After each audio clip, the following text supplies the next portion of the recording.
بسم اللہ الرحمن الرحیم۔ رسول پاک صلی اللہ علیہ وسلم ارشاد فرماتے ہیں کہ جس آدمی نے ایک دن اللہ تعالیٰ کے راستے میں روزہ رکھا، اللہ تعالیٰ دوزخ کی آگ کو اس کے منہ سے 70 سال کو مسافت تک دور کر دے گا۔ دوستوں، بخاری شریف میں مروی ہے کہ بے شک جنت میں ایک دروازہ ہے جس کو ریان کہا جاتا ہے، اور اس سے قیامت کے دن روزے دار ہی داخل ہوں گے، جبکہ الاحسان میں ہے کہ جس نے رمضان کا روزہ رکھا اور اس کی حدود کو پہنچا اور جس چیز سے بچنا چاہیے تھا اس سے بچا، تو جو کچھ گناہ پہلے کر چکا تھا یہ روزہ ان سب گناہوں کا کفارہ ہو جائے گا۔ اور بخاری شریف میں ایک اور مقام پر مروی ہے کہ جس نے اللہ کی راہ میں ایک دن کا روزہ رکھا، اللہ عز و جل اس کے چہرے کو جہنم سے 70 سال کی مسافت دور کر دے گا۔ اور ابو یعلا کے اندر مروی ہے کہ جس نے ایک دن کا روزہ اللہ تبارک و تعالیٰ کی رضا حاصل کرنے کے لیے رکھا، تو اللہ عز و جل اسے جہنم سے اتنا دور کر دے گا کہ جتنا ایک کوا جو اپنے بچپن سے اڑنا شروع کرے یہاں تک کہ بوڑھا ہو کر مر جائے، جتنی مساوات وہ طے کرتا ہے اتنا وہ شخص جہنم سے دور کر دیا جائے گا۔ جبکہ موج میں اوس کے اندر مروی ہے کہ جس نے ماہ رمضان کا ایک روزہ بھی خاموشی اور سکون سے رکھا، اس کے لیے جنت میں ایک گھر سرخ یاقوت بنایا جائے گا۔ اور ابن ماجہ میں ہے کہ ہر شے کے لیے ایک زکوٰۃ ہوتی ہے، اور جسم کی زکوٰۃ روزہ ہے، اور بے شک روزہ آدھا صبر ہے۔ جبکہ شعب الایمان کے اندر مروی ہے کہ روزے دار کا سونا عبادت اور اس کی خاموشی تسبیح کرنا اور اس کی دعا قبول اور اس کا عمل مقبول ہے۔ اور اسی طرح سے ایک اور مقام پر شعب الایمان کے اندر مروی ہے کہ جو بندہ روزے کی حالت میں صبح کرتا ہے تو اس کے لیے آسمان کے دروازے کھول دیے جاتے ہیں، اور آسمانی دنیا پر رہنے والے فرشتے اس کے لیے سورج ڈوبنے تک مغفرت کی دعا کرتے رہتے ہیں۔ اگر وہ 1 یا 2 رکعتیں پڑھتا ہے تو یہ آسمانوں میں اس کے لیے نور بن جاتی ہے۔ اور حور عین یعنی بڑی بڑی آنکھوں والی حوروں میں سے ان کی بیویاں کہتی ہیں کہ اے اللہ عز و جل، تو اس کو ہمارے پاس بھیج دے کہ ہم اس کے دیدار کی بہت زیادہ مشتاق ہیں۔ اور اگر وہ لا الہ الا اللہ یا سبحان اللہ یا اللہ اکبر پڑھتا ہے تو 70,000 فرشتے اس کا ثواب سورج ڈوبنے تک لکھتے رہتے ہیں۔ اور اسی طرح سے شعب الایمان کے اندر ایک اور مقام پر مروی ہے کہ جس کو روزے نے کھانے پینے سے روک دیا کہ جن چیزوں کی وہ خواہش رکھتا تھا، تو اللہ عز و جل اسے جنتی پھلوں میں سے پھل کھلائے گا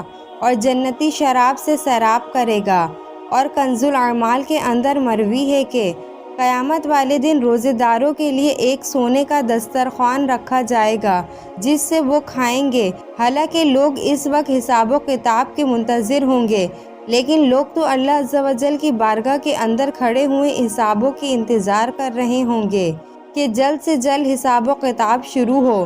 اور ہمیں اس روز محشر کی تقریب سے نجات ملے۔ لیکن روزے دار اس وقت دسترخوان پر بیٹھ کر اللہ تبارک و تعالیٰ کی مہمان نوازی کے مزے لوٹ رہا ہوگا۔ اور اس شعب الایمان کے اندر حضرت سیدنا کعب الاحبار رضی اللہ تعالیٰ عنہ فرماتے ہیں کہ بروز قیامت ایک منادی اس طرح سے ندا کرے گا کہ ہر ہونے والے یعنی عمل کرنے والے کو اس کی کھیتی یعنی عمل کے برابر برابر اجر دیا جائے گا، سوائے قرآن والوں کے یعنی عالم قرآن اور روزے داروں کے۔ انہیں بے حد و حساب اللہ تبارک و تعالیٰ اجر عطا فرمائے گا۔ اور حضرت سیدنا سفیان ثوری رحمۃ اللہ علیہ فرماتے ہیں کہ ایک بار میں 3 سال تک مکہ مکرمہ میں مقیم رہا۔ ایک مکی شخص روزانہ دوپہر کے وقت طواف کعبہ کرتا اور 2 رکعت واجب الطواف ادا کرتا، پھر مجھے سلام کرتا اور اپنے گھر چلا جاتا۔ مجھے اللہ تبارک و تعالیٰ کے اس نیک بندے سے محبت ہو گئی۔ ایک دن مجھے پتہ چلا کہ وہ شخص سخت بیمار ہو گیا ہے۔ میں عیادت کے لیے حاضر ہوا تو اس نے مجھے وصیت کی کہ جب میں فوت ہو جاؤں تو آپ رحمۃ اللہ علیہ اپنے ہاتھوں سے غسل دے کر میری نماز جنازہ ادا فرمائیے گا اور مجھے تنہا نہ چھوڑیے گا، بلکہ ساری رات میری قبر کے پاس تشریف فرما رہیے گا، نیز منکر نکیر کی آمد کے وقت مجھے تلقین بھی فرمائیے گا۔ چنانچہ میں نے اس بات پر حامی بھر لی۔ چنانچہ اس کے انتقال کے بعد میں نے حسب وصیت عمل کیا، قبر کے پاس حاضر تھا کہ مجھے اونگ آ گئی، میں نے ہاتھ سے غیب کی آواز سنی، اے سفیان رحمۃ اللہ علیہ، اس کو تیری تلقین اور قربت کی کوئی حاجت نہیں، اس لیے کہ ہم نے خود ہی اس کو اونس کر دیا اور تلقین بھی فرمائی ہے، یعنی قبر کے سوالات کے جوابات بھی بتائے ہیں۔ میں نے کہا اس کو یہ رتبہ کس سبب سے ملا ہے؟ تو آواز آئی کہ رمضان المبارک اور اس کے بعد شوال المکرم کے 6 روزے رکھنے کی برکت سے اللہ تبارک و تعالی نے اس کو یہ مرتبہ عطا کیا ہے۔ چنانچہ حضرت سفیان ثوری رحمۃ اللہ علیہ فرماتے ہیں کہ اس ایک رات میں یہی خواب میں نے 3 مرتبہ دیکھا، جس پر میں نے بارگاہ خداوندی عز و جل میں عرض کی کہ یا اللہ عز و جل، مجھے بھی اپنے فضل و کرم سے ان روزوں کی توفیق عطا فرما۔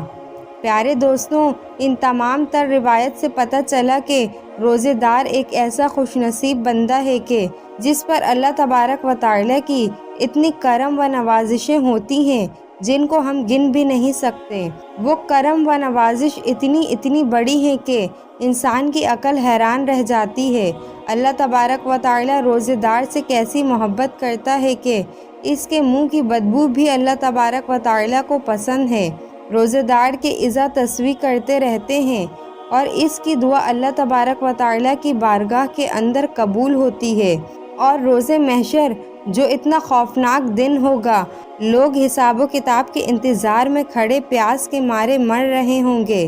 اور ہر ایک اپنے اپنے پسینے کے اندر ڈبکیاں لگا رہا ہوگا اور انسان پر انتہائی بے چینی اور گھبراہٹ کا عالم طاری ہوگا، لیکن روزے دار اس وقت بھی اس گھبراہٹ، بے چینی اور عذاب سے محفوظ رہے گا